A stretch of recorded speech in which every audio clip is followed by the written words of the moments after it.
everyone, and welcome back to the Long Way Home podcast. Today we are at Grantley Hall in North Yorkshire in Ripon, and we are currently at the Yorkshire Elegance event in conjunction with the Fast Lane Club.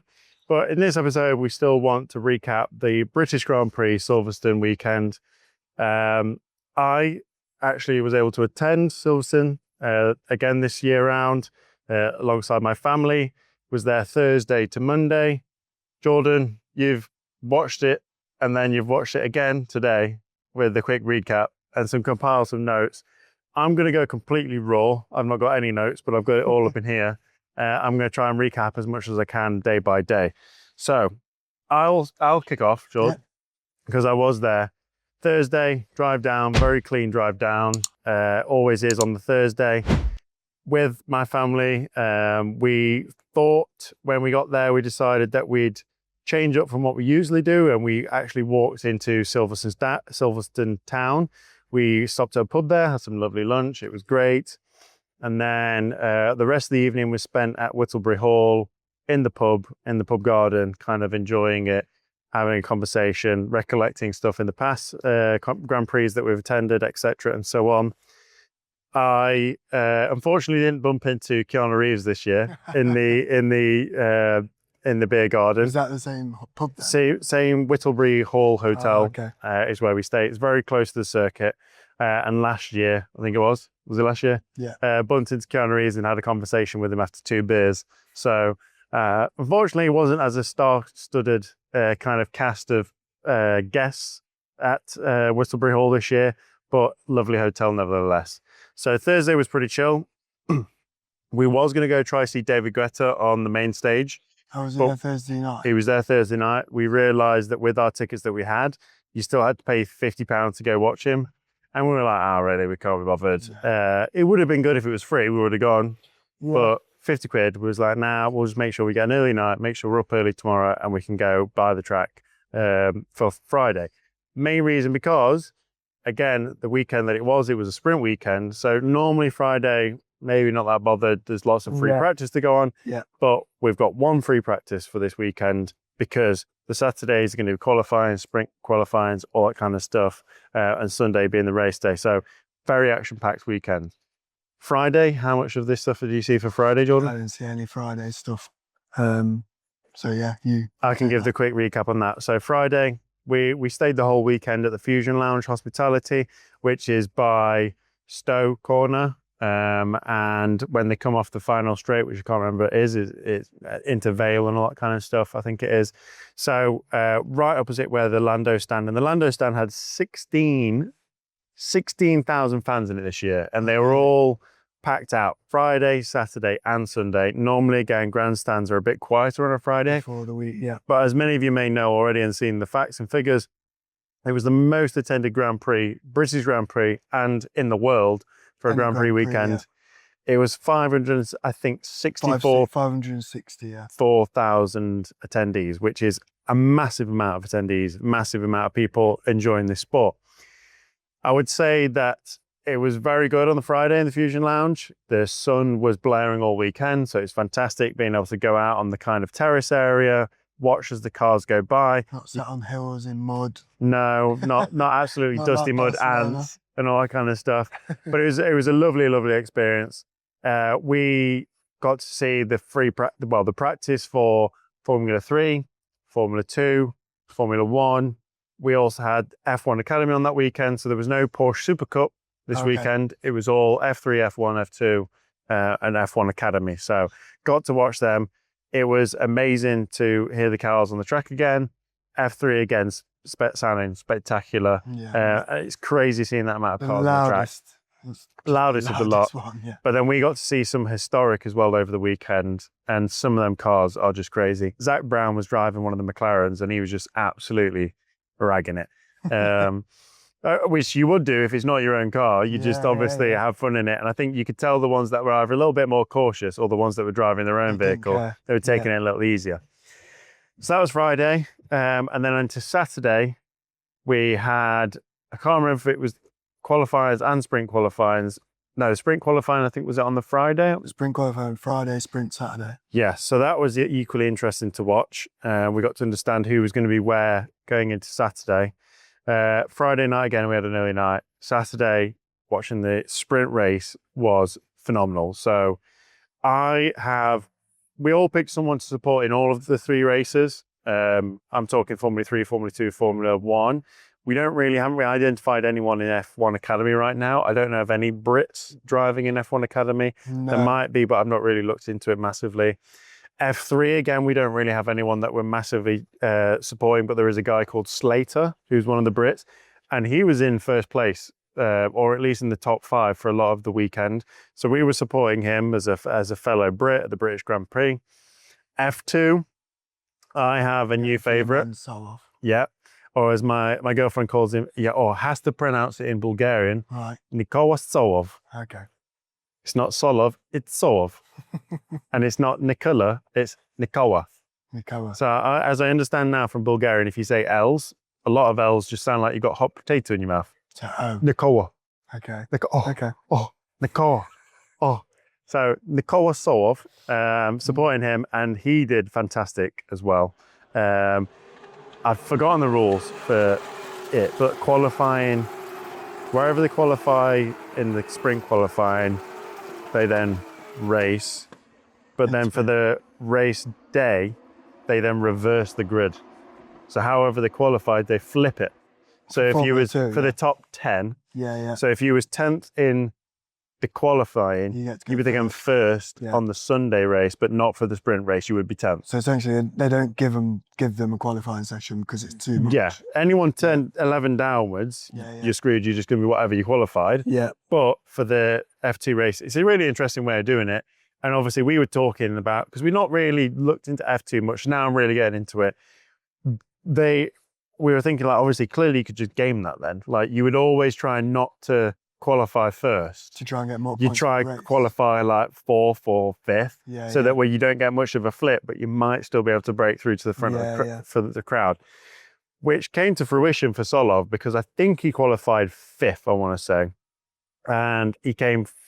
Did he come first in the sprint race? I can't remember, but either way, I was screaming for him all 3 days for the weekend. And Saturday, it was crazy because it was so action-packed, and because now I was supporting someone in F3 and at F2 and F1, it felt like Sunday. It felt like such an action-packed weekend that I was like, oh my God, this feels the longest F1 that I've been to so far. Even though doing Thursday to Mondays, not your normal way of doing it, it felt super action-packed for me. If you got sprints all the way through, you just got more to watch in general. Yeah. You actually you want to focus on, because I feel like we only had F2 sprint when we went. Yep. That's all we had on the Saturday. Yep. Obviously, had qualifying. Yeah. If you got sprints across the board, you've always got something to watch on the Saturday. Everything was like there's something on the line for everything that's going on Saturday. So it was really, really cool. And obviously for the F1, not only did they have the sprint race, but then they also had the qualifying. So again, there's just like so much to be tuned into. And Saturday was definitely the longer feeling day. Yeah. There was rarely any breaks. And when you're in the Fusion Lounge, it's very nice and very lucky and grateful to get the opportunity to go there. But then they bring in various people. So you might have like, I wasn't aware of who the presenters were, but in the past we've had like Nikki Shields and Jake Humphreys. We've had Callum Nicholas.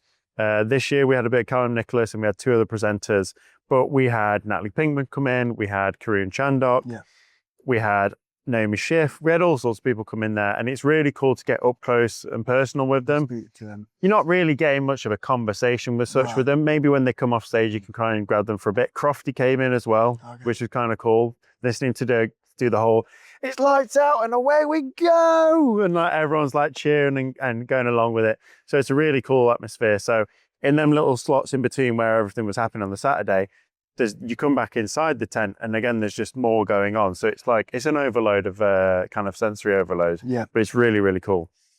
Did you capture anything in your notes for the actual sprint or stuff like that, John? Yeah, so all I got for the quali sprint was that obviously Hamilton got it. Yeah, everyone went crazy. He got posted all over socials, and it felt like we had that feel-good factor back of, Barcelona well, that and also just Hamilton being at the forefront again. at the British Grand Prix at as the well. British Grand Prix. And then that's all I had for that. And then I went straight into the sprint.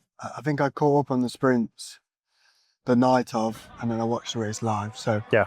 on the sprint, Hamilton got a good start. Yep. Verstappen, Leclerc dropped backwards, didn't get a great start. Norris went up to 4th. And then Antonelli and Hamilton were squabbling with each other. Yep. Antonelli eventually passes Hamilton. And then Russell and Verstappen were scrapping for a little while. I don't know if you had any more insight on that while you were watching. No, because like I say, this is raw, rough and ready from my brain. It was just, there was so much going on. And I had little Amex radio again, and I did have a screen straight across from me. Because again, everything that was going on from my memory, it was just a multitude of things going on. I can't remember what was for what. I'm going to be the feelings person, how it felt to be there for the weekend, really. Well, there was a lot of turn and throw in, especially with the midfield, I think.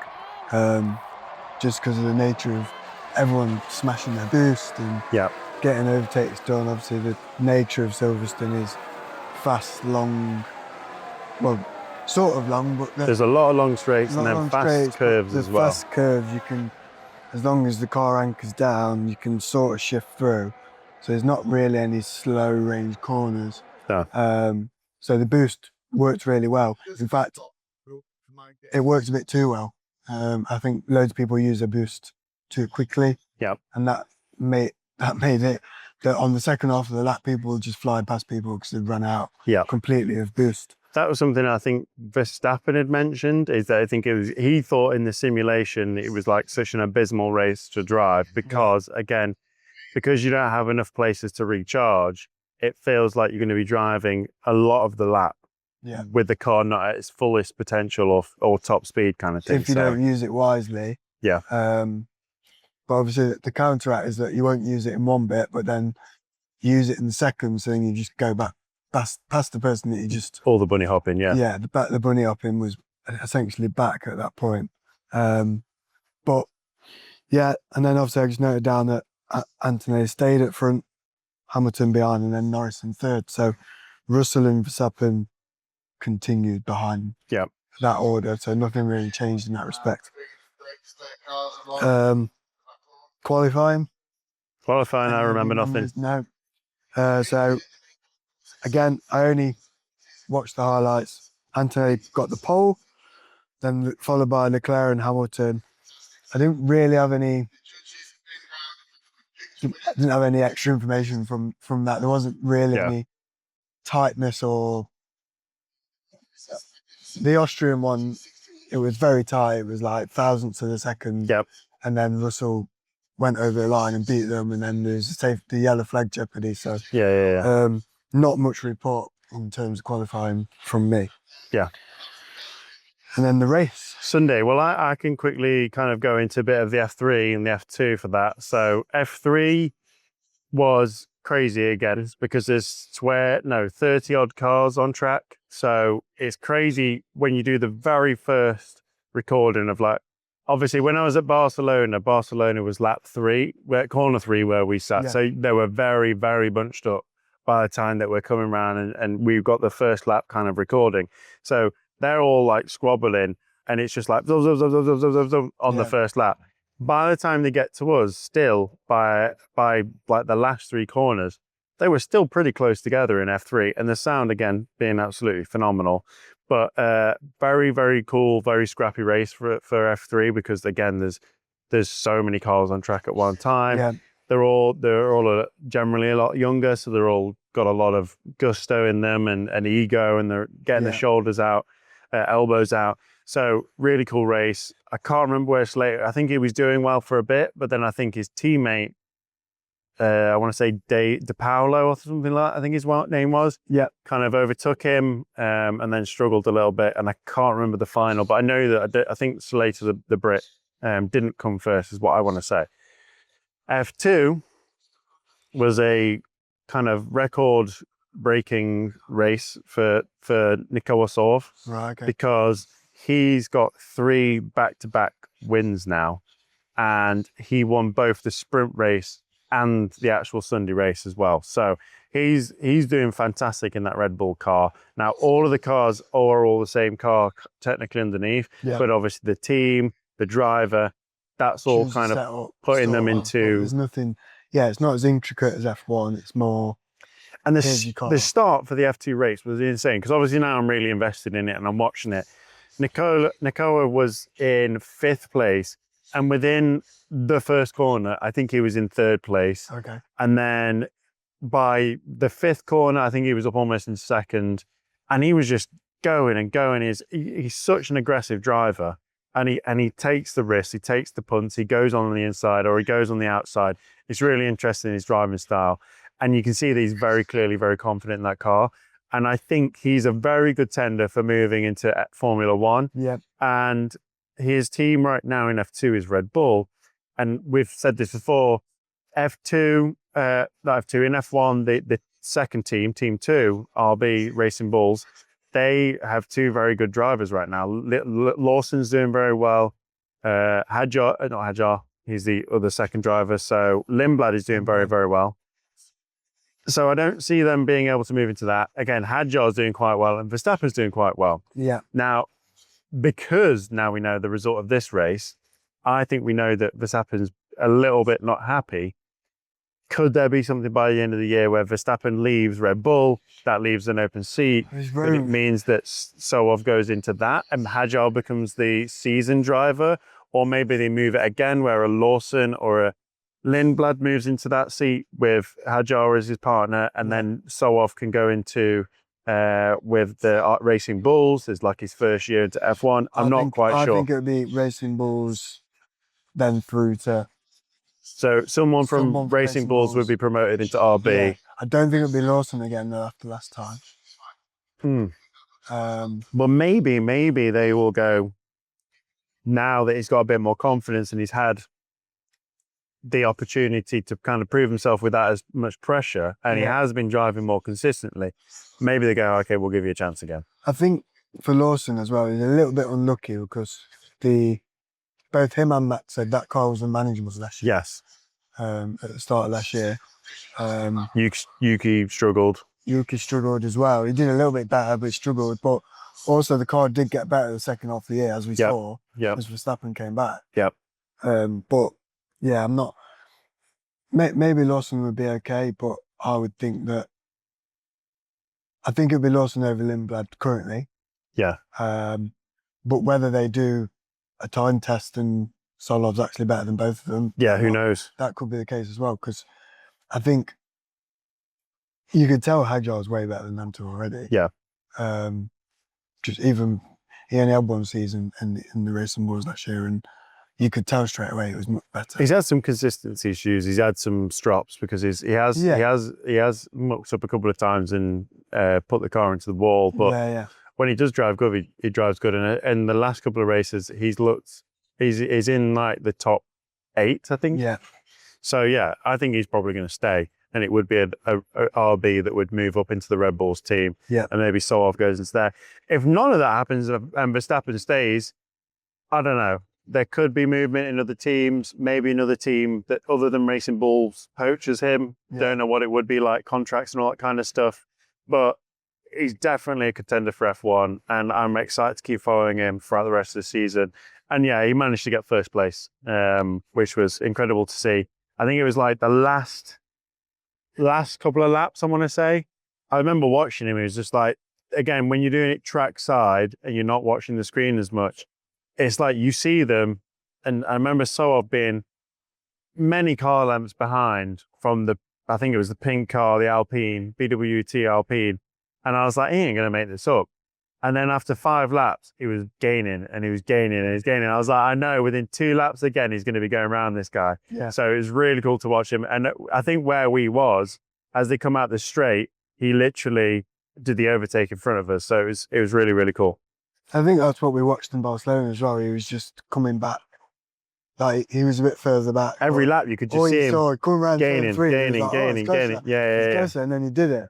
He went around the outside. So, yeah, I think he's just by watching that one race when we was at Barcelona, you could tell just he's got a little bit of a cut above the rest. Obviously, I think he didn't win the sprint last in Barcelona.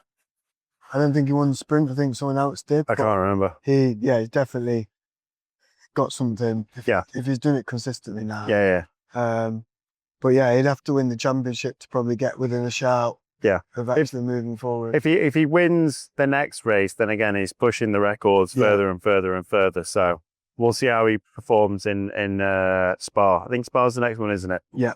So yeah, the F1 race. Lego go-karts. Lego go-karts. So Lego go-karts, we were right there when they first came out. Yeah. Because they came out, I think team members drove them out from somewhere first, then drove them to the grid. Like mechanics. Then they drove, I don't know, like whatever team members. Yeah. I think FIA president, whatever his name is, or whatever, Ben Suleiman was, he was in them. And then they came around and did it. Actually, the F1 drivers got in it. And some of them seemed to break down. Yeah. Some of them, I think, was it the Suleiman or whatever his name is, Salaim or whatever, he's an ex-rally driver. Oh, is he? And he drove them into the killer. He was the one who was leading the pack. He did it first. And he did it first, they all followed him. Yeah. But obviously the car wasn't an actual rally car, it was a Lego go-kart. I watched the extend, what did I watch first? I think it was like live streamed or something. Yeah. Just the Lego car bit before the race. Yeah. So I was like, oh, I watched that. So that skipped through loads of it. And then they started. I was like, oh, this will be fun. Because usually it's the big ones, isn't it? Yeah. And then after about two corners, they went off. I was like, I tell you what, they took so long, like to get round, because we were at the last 3 corners. It felt like we were watching them. It felt like ages for them to get round. In the meantime, Lando's stand was getting some entertainment from Natalie Pinkman. She is such a she is a TV star presenter, her personality. She was like doing star jumps, doing this, getting them all like screaming and cheering. And then at one point when the cars did come round, I think there was Hamilton at the front. There was a couple of others. And by the time they got to us, I don't know what was wrong with Hamilton, but he wasn't waving at any of the fans whilst he was in this Lego car. I think he was alongside Max Verstappen having a bit of an issue with it, saying that they didn't really like the fact that they were getting in these Lego cars. It wasn't taking the sport seriously. It was kind of showing them as a bit of fun. They were showing them as a bit of a comedy, and it's taking away from the serious of what they're doing. Obviously, it's a dangerous sport, blah blah blah. Yeah, but like it's. Yeah, I think it's fun. I thought they all had fun with it last time. Some did, and Max did when he was bumping people and all that kind of stuff. But honestly, when Lewis came around the corner, he was just like, he just didn't wave. We were all trying to wave it and whistle and all this kind of stuff. Well, when we were at Barcelona, they all went round in the truck. In the truck. The HL truck. Wave. Yeah, I know. But like, some of them are there to just chat, and you would hope that when the Brits are going round, they're waving at the fans. But well, I think that any track they would at least wave or like a little bit, because at the end of the day, they won't be able to do that if people don't turn up and watch. So like, it was a gimmick, is what I would say. It was fun. I just thought it was a bit fun. I'd love them to have a bit more speed, so that they'd actually have a bit of a race. But they seem very, very slow. I've seen those guys on I think it's TikTok or YouTube, where they put massive motors in little toy cars. Just do that. But they wouldn't let them, then they'd end up injuring themselves. They'd actually race, wouldn't they? And they wouldn't get in the flipping. They wouldn't be in there for the F1 race by then. So, yeah, Lego was all right, but it was a been and gone thing. Yeah. The race itself, though, Antonelli was on pole, right? Yes. Yes. So again, I can only remember the end. I can only remember the end because it was so shitty and anticlimactic. So I'll go through it then. You go through it and give me bring it back to me. So Leclerc and Hamilton had a better start than Antonelli. So they obviously passed them. Lap 11, Antonelli gets back past Hamilton.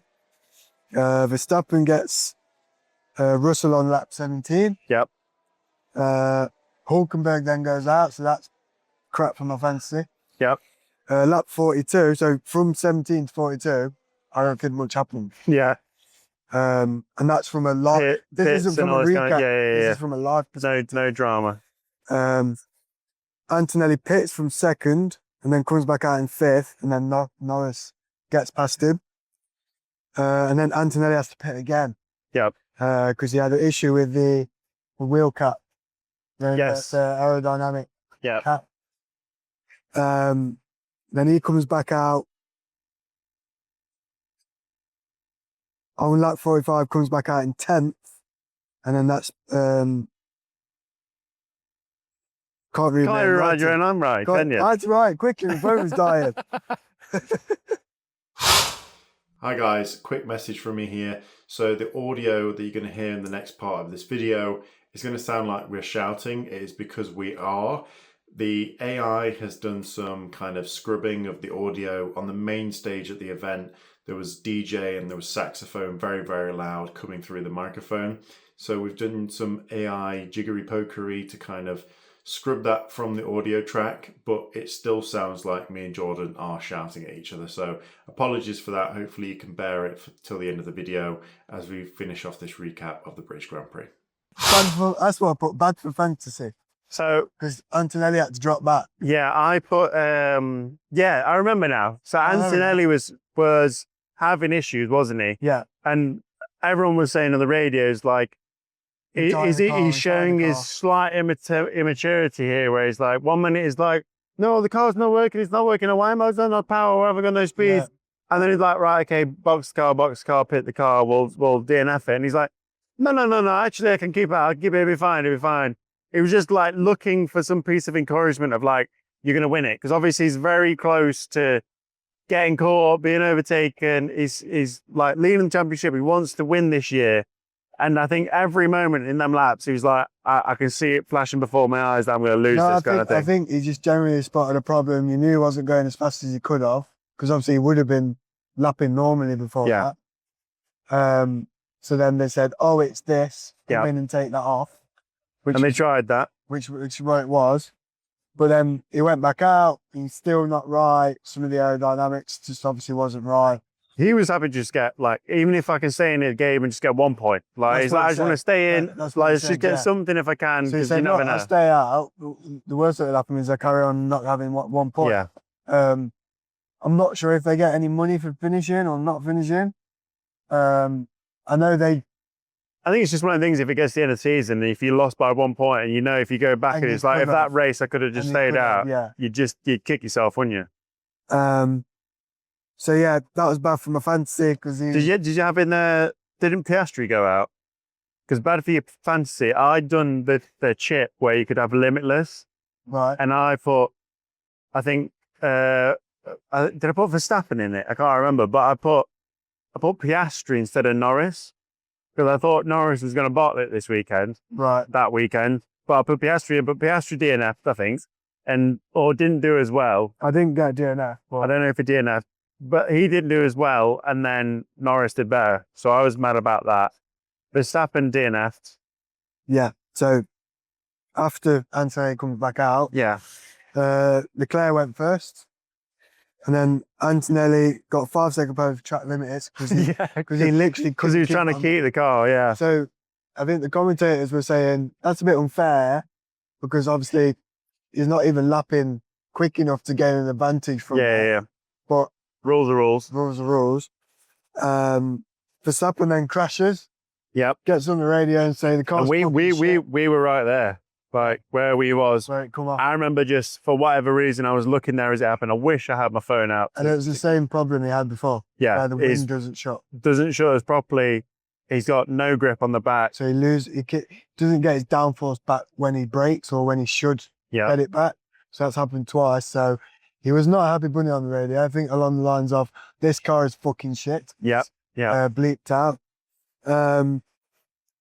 Which is bad, not only just from his championship, but just from a pure health and safety standpoint. It's terrible. That's what he was kicking off at. Do you remember Ollie Behrman's when he... Well, that was super clipping, wasn't it? Yeah. No. There was one where his I don't know if it was this year or last year, and I think it was at Shanghai, and he was trying to keep his DRS or something, whatever it was. His flap didn't shut, Oh, okay. and he just fucking went into a corner way too fast and just went flying, kind of thing. Yeah. Same kind of premise for Verstappen's crash, and thankfully, the place where he came off and the speed he came off, he just kind of skimmed across all the kitty litter and then never actually did a full-on impact. No.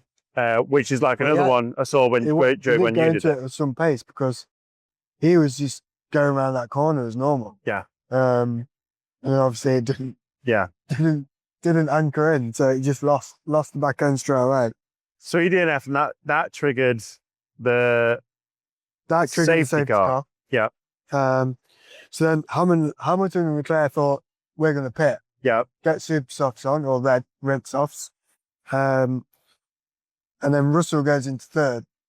I think Hamilton didn't want to pit, but was given team orders to pit. I think it was a gamble. So then I think from their point of view, they were like, we've got 4 or 5 laps left, I think it was. Yeah. So they were thinking, well, safety car will come in by then, and then you've got a clean run. Like, you're obviously going to pass Russell. Yeah. So then, before it didn't materialise that way, everyone obviously had to lap each other. Yeah. Cars had to catch up, which was the same issue as in 2021 when when some cars were allowed and some weren't. Yeah. So the safety car didn't come in. So then you have to give that, when they give that call, it has to be a lap after or something. Yeah. So when they made that call, obviously it's the end of the race, so they knew they were going to finish under the safety car. So obviously, Hamilton pit stops. That means he lost second place. And then Leclerc obviously wins. So Russell maintained second, even though he's probably crapping his pants at that point. Yeah. Thinking that 2 or 3, 4 cars were passing from behind because he had really old medium front. Yeah. So yeah. So there's a lot of being there.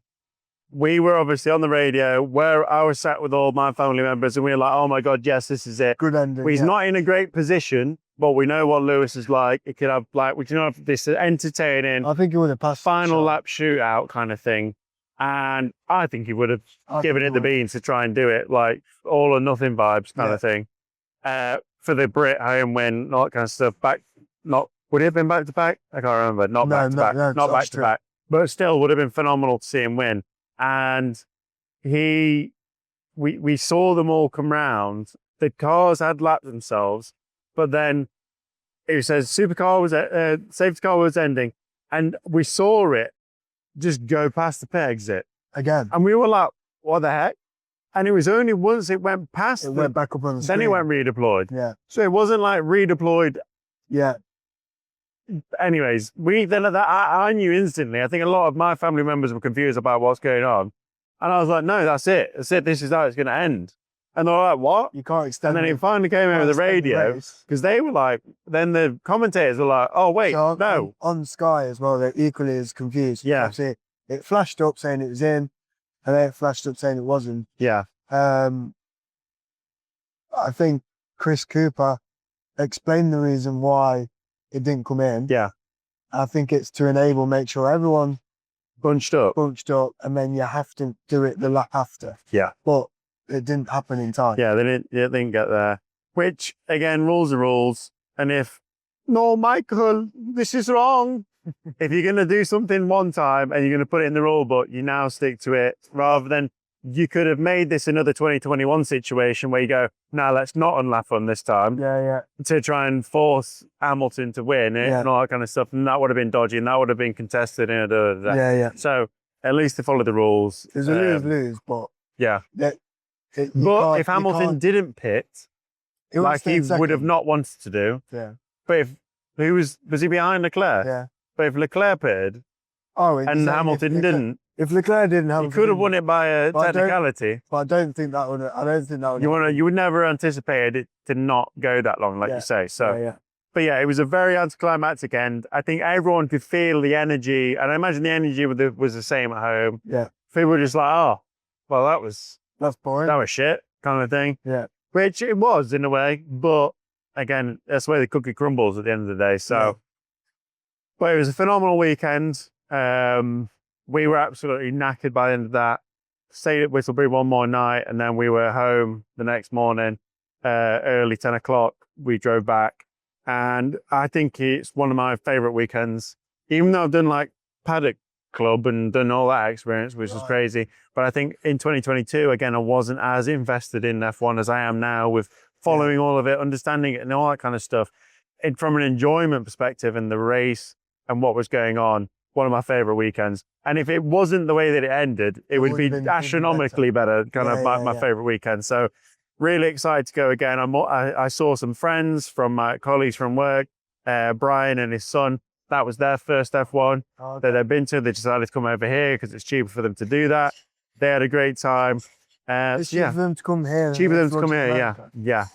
Cheaper than general admission as well. That's right. Yeah. We thought here was expensive. Yeah. So they've basically had a phenomenal first experience. And yeah, it's just a great weekend all in all, to be honest. And I hope I get to go again next year. Yeah. As we said from our Barstow episode, we want to go and do another abroad one next year. So yeah. Yeah. We don't know if you can hear the saxophones in the background. Hopefully we can edit this out. But in the kind of interest of trying not to go on too long with this, that was our experience. Well, my experience and your home experience of watching the F1, the British Grand Prix. Let us know what you think in the comments down below. We will do a bit of a recap of Yorkshire Elegance tomorrow and get that uploaded too. Show you around some of the amazing cars that are here. Yeah. And we hope some of you can attend this time next year. So, Jordan, from both of us, thank you very much for watching, and we'll see you in the next episode. Thanks, guys. Gonna go dance to the saxophone now. Bye-bye.